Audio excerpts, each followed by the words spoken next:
Your reasons for listening to the show, well, those are your own. But just keep in mind that the views, information, or opinions expressed on the Tuddle Daily Podcast are solely those of the individuals involved and do not necessarily represent those of our sponsors. Yeah, it's called free speech, people. Nobody's forcing you to listen. Get ready for your daily dose of Tuddle. The all-time greatest intern/producer we've ever had, of course, Tuddle. Tuddle in Florida. From the Hobo Fish Camp, it's the Tuddle Daily Podcast. No wonder nobody likes you, Tuddle. Everything's a goddamn debate.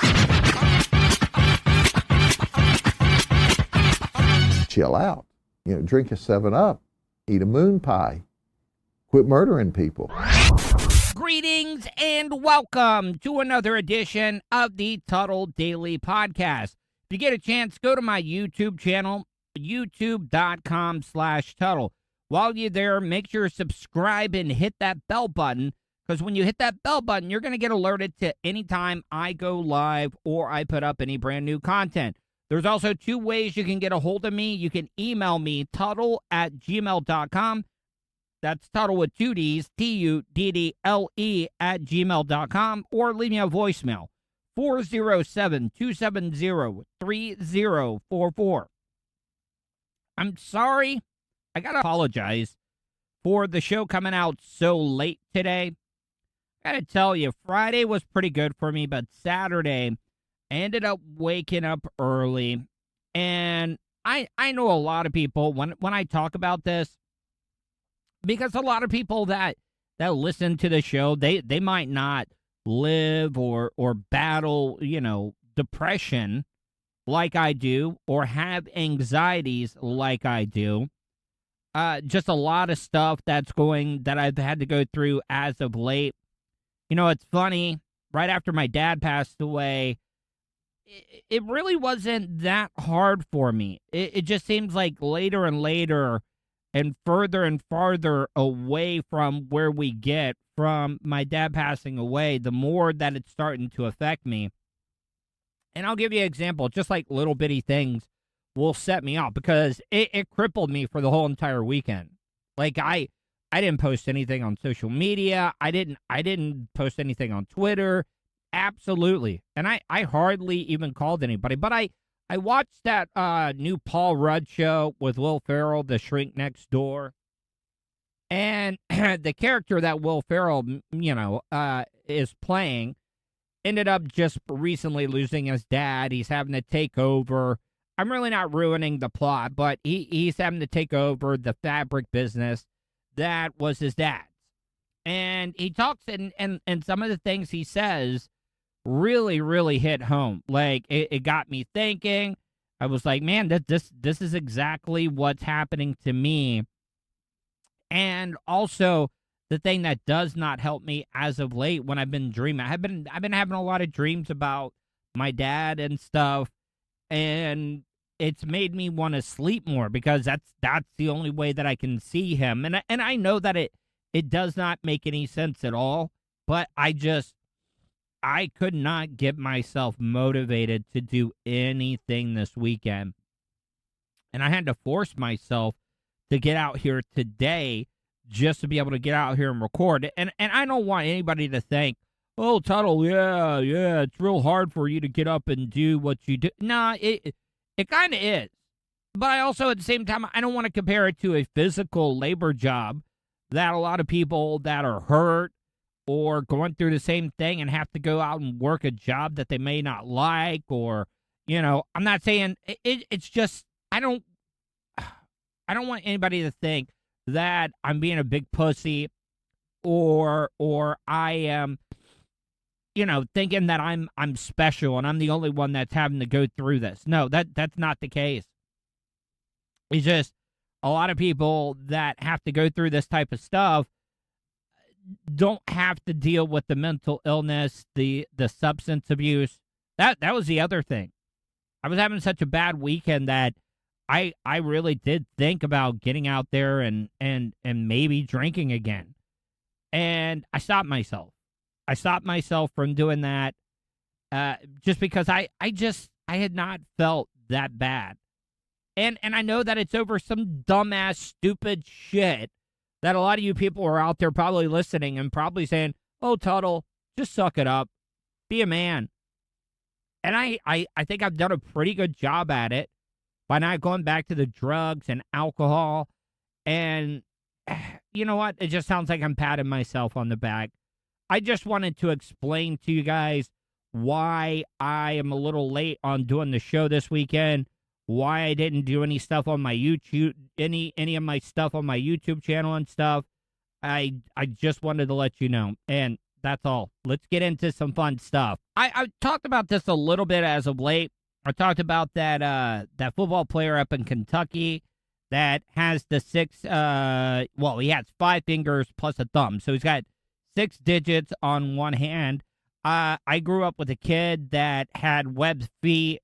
I really do. Like, I don't like oddities just to be able to make fun of them. I actually like it because I look at it as either it is a defect, or it could be a step back in evolution, or it could be a move forward in evolution. But in this next story, this baby down in Brazil, I guess, ended up growing a tail. A baby in Brazil is one of a handful to ever be born with a true human tail, doctors have revealed. Fascinating pictures published in a medical journal show how the appendage had a ball-shaped mass on the end. All right. The one question that you got to ask is the baby going to have full use of this tail? Or is it just an appendage? Is this just going to be something that's going to be hanging there that the baby's not going to be able to use? What I'm trying to say is it more like a growth? Or when this baby gets a little bit older, it takes a while for kids to learn how to walk. Maybe later on down the line, this kid will learn to be able to use this tail, say, for example, climbing up a tree or something. Or would the kid be able to use this tail to be able to hold itself up from a branch while it reached out to grab another one? These are all questions that I know that every single one of us are thinking at the moment. Medics surgically removed the chain and ball, which was only spotted after he was born. What? Wait. As long as it's not... I don't know, man. Like, I am a big fan of the X-Men comics and stuff. Like, what if you just took away that kid's, like, superpower? Like, I mean, the baby, unless it was cancerous, then why remove it? Let's see where this plays out.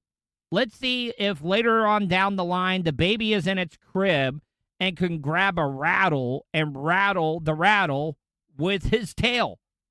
It'd be almost like a baby rattlesnake. You can just hear him at... I just think that they jumped to conclusions here, just lopping off this ball and chain that my news presenter, Amy Sinha, called it. I know she didn't write the copy, but Jesus Christ.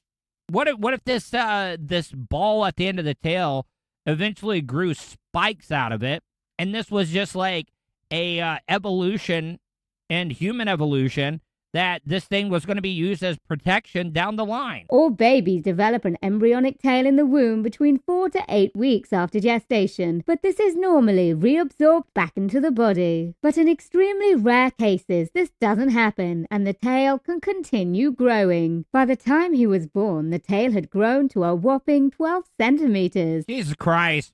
Why has everybody got to use the metric system? I know it's centimeters. I know how long that is. But, I mean, come on. Just a lot of my audience, they don't get the metric system. I don't know why us as Americans, we decided to do something different because we think we're better. It's America. Fuck yeah. And developed a 4-centimeter diameter ball at its tip. There have only been about 40 documented cases of children being born with true boneless tails in history. See, this is almost like tail racism. Like, what? I mean, all right, if you guys believe in God, which I don't, but a lot of these places, they do believe in God and stuff. If this baby would have been born with a tail in India or something, it would have been a deity or something. Like, they would have worshipped it. They've worshipped 2-headed babies. They've worshipped, like, babies with elephant trunks, babies with extra arms. If you get a baby with extra arms in India, like, you are going to be known like there's the mother of God. I don't know. I think they call it Sheba or Shiva.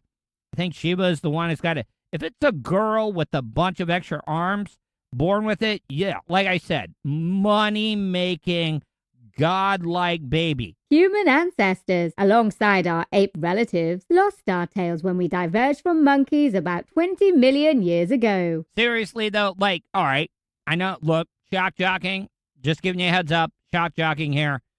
But how badass would it be as a man if you had a long enough tail? Because I don't know if monkeys actually do this, but, like, sometimes how they say, sit on your left hand, because say you're dominant with your right, and you want to, like, numb your left hand because it'll feel like somebody different when you're masturbating as a dude. If you had a tail as a male baby, like, and you grew up into adulthood, could you be able to masturbate with your monkey tail if the doctors wouldn't have cut it off because they're tail racist?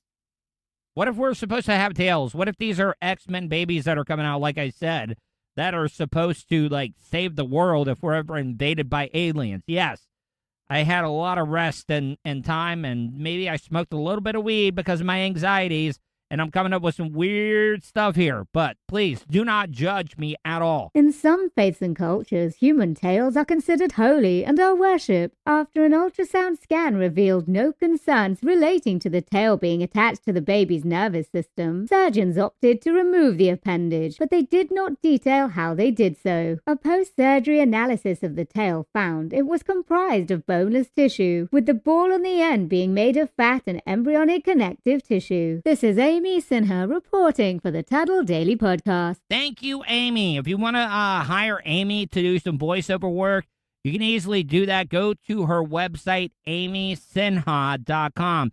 That's A-M-Y Sinha, S-I-N-H-A.com.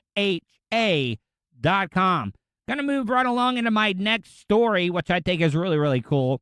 I know that they have illegal prostitution in some places here in the United States.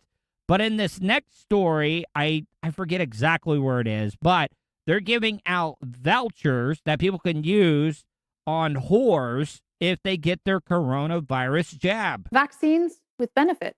All right. I usually, and I despise, like, puns or jokes from the news anchors and stuff, but that was a pretty good one.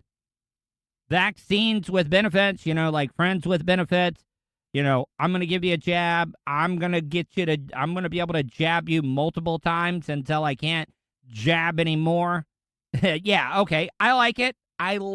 When it comes to news puns, it is one of the better ones. Still not great, but I like it. An Austrian brothel is handing out vouchers worth €40 to anyone over 18 who agrees to get vaccinated. All right, so I'm going to have to look this up because I would like to know, like, what does €40 get you? Like, how many euros does it cost you if you go into a brothel to get everything that you want? I mean, what are we talking? €100? So you're saying, like, so if it's €100, I'm getting 40% off if I get the jab. Now, do you have to wait until you get the second jab? Now, do I get €40 for the first jab, €40 for the second jab? And can I use the vouchers separately, or can I use the euro? See, these are all things that need to be gotten into. Definitely gotten. This is the type of stuff that they need to get into. That's even better, Patrick. That is better, Tuddle. All right, so moving along. I would like to know how much it usually costs for a hooker. Number two, can you use the two vouchers separately, and do you pretty much get everything? Or do you got to wait, and do you have to have a little bit of quarantine time just to make sure after the jab before you can use them? Fun Palace in Vienna, which describes itself as a sex star sauna club, says it's well placed to help out the government. Many men with a migration background virtually refuse vaccination or don't even know that you can be vaccinated. And since we are actually reaching this target group, we decided to set up a vaccination street here. Funny, I didn't realize how much migration made you horny as hell. Like, I just don't get it. Like, you've been traveling all this time. I mean, you could be by yourself, but you're traveling with your wife and your kids. Your kids have been bitching. I don't know, like you've probably been walking all that way. They're probably still, even though you're not stuck in a car with them, they're like, hey, Dad, are we there yet? Are we there yet? Are we there yet? And then you got your wife that's probably been bathing out of some, like, poop lake that you don't even know if it's sanitary or not, or she's going weeks without a shower to begin with. And the first thing that you want to when you get to Australia is you say, hey, I get a $40 voucher to get an HJ or some sex or maybe some oral satisfaction. Yeah, that's the first thing that I'm going to do. Go get the jab so I can get some jabbing done myself. The offer comes after the Austrian government banned unvaccinated people from public spaces, like hotels and restaurants, in a bid to encourage vaccine uptake. And it seems to be working. The clinic gave out 149 jabs on Monday, and everyone accepted a voucher. Now, I mean, do you think that when you come in with the voucher, they're actually letting you have access to the top of the line hookers? Or do you think that they're like giving you the type of hookers that are on the senior PGA tour? Like they're on their way out. Maybe they've gained a few pounds, whatever it may be. Maybe they're missing a few limbs or have a deformity. Yeah, you get to use the $40 vouchers on them, but you only get to order from the value menu. You don't get the premier stuff when it comes to getting your jab. Mina, who works there as one of the showgirls, says the offer makes perfect sense.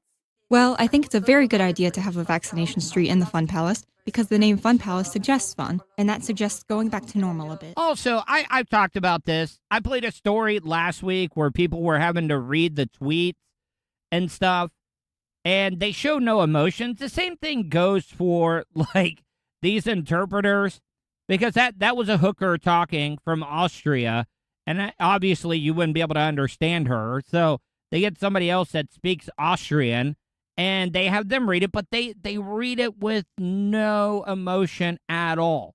Like, if you're interpreting an Austrian hooker, wouldn't you add a little bit of sexy flair to it? I know that I would if I was a female and I was doing the interpretations. Yes, I would sex it the F up. The brothel lost 30 to 40% of clients during the pandemic, so owners are hoping the incentive will be a win-win situation. More vaccinated people in the city and more business at the brothel. You know, the one great thing about growing up on the farm out in DeLeon Springs, where we had about 20, 25 acres or so, is that we could do whatever we wanted to do with the land. You know, with all the supply chain stuff going on, produce, meat, all this stuff going up. Like, I think that this guy would be smart, the guy that runs the Hobo Fish Camp. Like, the people that are here 24 hours a day, 375 days a year. Like, I really do think that if we were smart, like, we get one person, we make this like a medieval village.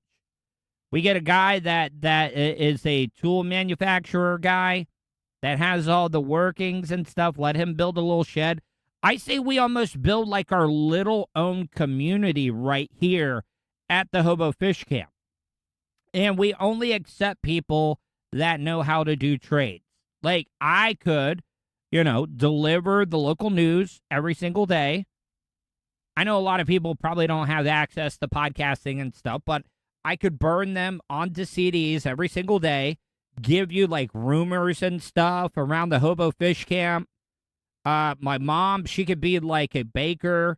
She could do all the baking. And then, like, we're not like, selling on price here. We're exchanging for goods. Like, let's go back to the good old days where, like, if I have something that I can offer you, then we'll do a little bit of trading there. Because with all the supply chain stuff, see, that's the thing about it. Americans, I've talked about this time in and time out, have become too soft. They've become too reliant when it comes to relying on the government to get them goods, foods. I don't think a lot of Americans would even know how to fish or hunt or grow a garden. I'm just saying, like, I think that we're heading in a disastrous area, and I think we do. We kind of form like a little Woodbury type community, almost like it's The Walking Dead. We got a bunch of veterans that live here at the Hobo Fish Camp. Let them be like guarding the front gate about whoever comes in here. Because once we get this community up and running here, it's going to be great. It's going to be amazing. And then we'll have our own elections and stuff here. We will form our own city. I'd say at some point, the guy that owns the place here, he's eventually going to pass away. I'm not saying, oh, I hope it comes any sooner than possible. No, I'm just saying. I think a lot of people will end up forgetting about this. Then, once we formed our own community here, we start branching out, making other communities. And, yeah, you know what? I'm going to stop right there because my plan now sounds like I'm trying to form my own government. And guess what? I don't want the FBI busting down the door to the fifth wheel here at the Hobo Fish Camp. So, scratch everything I said. Let's move on to the next news story, which is a guy, which could very well happen to us here. You know how everybody's using a bunch of hand sanitizer? I was thinking about that. Back in the day when I was drinking and when I would drive around and maybe I had been drinking or I had a container in the truck with me, if I got pulled over, I always have a big bottle of hand sanitizer here. I'm going to dump that bitch all over the floorboard and tell the officer, look, man, I was just trying to put some hand sanitizer on. The lid came off. It is all over the place. Then if he smelled any alcohol, you wouldn't have any probable cause to be able to search the car. But no, this ended up coming back and backfiring on this last guy because I guess he had just a little bit too much hand sanitizer on him when he got struck by the flying fish hook taser. An upstate New York man was in grave condition at a hospital after police used a taser to subdue him and he burst into flames. The one thing that I have noticed about my new news presenter, Amy Sinha, did you hear how the way she just delivered the word burst into flames? Like, it almost brought a smile to my face. And usually when somebody says, oh, somebody burst into flames from getting tased by a cop, everybody's like, ooh, you know how I would deliver it? Yeah, it was really, really sad that, Tom down the street, the cops, they tased him. And yeah, dude, you wouldn't believe it. He went up like a Christmas tree after New Year's Eve day. Authorities said Friday. The Times-Union of Albany reported that a 29-year-old man walked into the Catskill Village Police Department last weekend and got into a confrontation with officers. Oh, yeah. Everybody knows exactly what this is. This is a case of a suicidal man that does not have the balls to be able to kill himself. So he wants to put it on some poor cop, some rookie that's probably working a desk or something right now. And he's like, you know what? I can't kill myself. So I'm going to douse myself with hand sanitizer. I haven't listened to the rest of the story. So this whole dialogue could be for nothing. But I'm also trying to tell you what I, in my opinion, think this is. This is definitely suicide by cop. Chief Dave Darling confirmed to the newspaper that officers deployed a taser to subdue the man who had just doused himself with hand sanitizer, and the man then burst into flames. See, what is it? Like, do people in the United Kingdom, I know that they have that, like, festival of, like, fireworks. I know that we have 4th of July and New Year's Eve. They have New Year's Eve in this other one, where they shoot up fireworks and stuff. But doesn't it seem like every time my news presenter, Amy, talks about somebody bursting into flames, I'm not saying anything bad about it. I love it because it gives me something to talk about as well, too, besides just this story. But it just seems like she's just like smiling when she's reading that this guy, this poor bastard that wanted to commit suicide by cop, when he burst into flames. Burst into flames. Darling said the officers were familiar with the man from previous encounters. One source told the Times-Union Jones had taken his clothes off and poured hand sanitizer on himself after walking into the station. You know, that reminds me of the monks, the Buddhist monks, that it's one of the most badass things, and it's also sad at the same time, but it just shows like the power of meditation and what these people are willing to do to make a statement, a political statement. Because, you know, back in the day, they would do this stuff called self-immolation, which means it's just a fancy word of setting yourself on fire, I guess, to make a political statement. But this one monk, like a pimp, like a champ, you know, sits there, starts meditating, gets into this deep, deep trance. And I think either he does it or, like, he had, like, a magician's assistant, which I know this was no magic trick, but they pour some flammable liquid over the top of him, and they light him on fire. And guess what happens? The monk dies, definitely, without a doubt. But that monk never even flinched. He sat there in his little meditation, Buddha-type pose. I don't know what you call it. But he never moved. He never made a sound until he finally just burned into a char and fell over.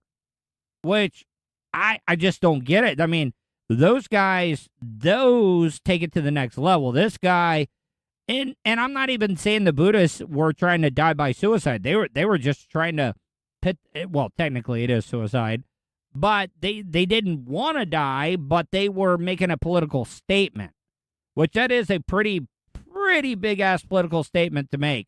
To sit there and light yourself on fire and not even make a sound and not even move. Yeah, you're a badass. Many hand sanitizers contain high volumes of alcohol, which is flammable, in order to kill germs. Alcohol-based hand sanitizers can be a fire hazard without proper handling. By the way, I've also been reading a lot of news stories that have been talking about how the overuse of hand sanitizer is going to end up causing us to create like a super bacteria that is going to actually, antibiotics won't work on it because we're going to be using so much alcohol on it. It's going to be like, you know what, screw you and your damn antibiotics, because guess what? You guys have thrown so much alcohol on me, it's not going to work. So up yours, humans. The man was taken to the Westchester Medical Center's Trauma and Burn Center, where he was in grave condition, the Times-Union said. The police chief described the situation as horrible and said it was under investigation by the Greene County District Attorney's Office. I don't see where the problem is. If the guy came in looking for trouble, the cops used a non-lethal, like, type thing. Well, it turned out to be lethal, but it was only lethal because the guy coated himself in rubbing alcohol, basically, which is hand sanitizer, just hoping for them to use a taser on him, so he burst into flames. And this guy's being a complete dick because now those cops could have easily been burned and killed. Or now it's on their mind that, oh, I just killed a guy with a taser, and they're going to have to live with that. That's why I've always hated that suicide by cop situation. I know some people think it's a great idea, but it's not.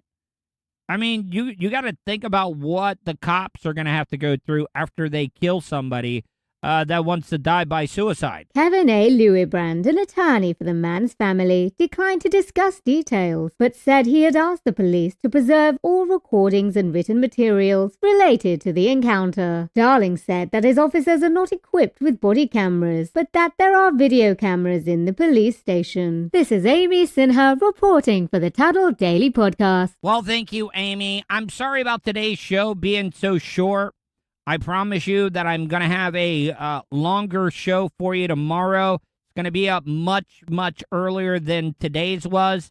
I hopefully you guys can forgive me. Hope you guys enjoyed your weekend. Hope you guys enjoyed today's show. And I will talk to you tomorrow. And that's the show for today. Thanks for listening to the Tuddle Daily Podcast. Hey, don't be a dickhead. Do us a favor. Like, share, and subscribe to the show. Also, check out the Tuddle category at 315live.com. The Tuddle Daily Podcast is brought to you by Starfire Transport, StitchYouUp.com, and PocketPairClub.com. Special thanks to show producer Vulture and co-host Sirach. Show voiceover service is brought to you by JCVoiceover.com and The Little Cheese Show. Download and subscribe to The Little Cheese Show everywhere podcasts are found. If you want to help support the show, go to paypal.me/TuddleOnTheRadio. You have something you want to say? Tuddle@gmail.com or leave a voicemail at 407-270-3044. To follow all Tuddle social media, go to Tuddle.net. That's Tuddle with 2Ds.net. Thanks again for all your support, and we'll see you tomorrow on the Tuddle Daily Podcast. I get ignorant in normal situations.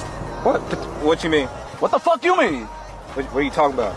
Nigga, what the fuck is you talking about? Oh, shit!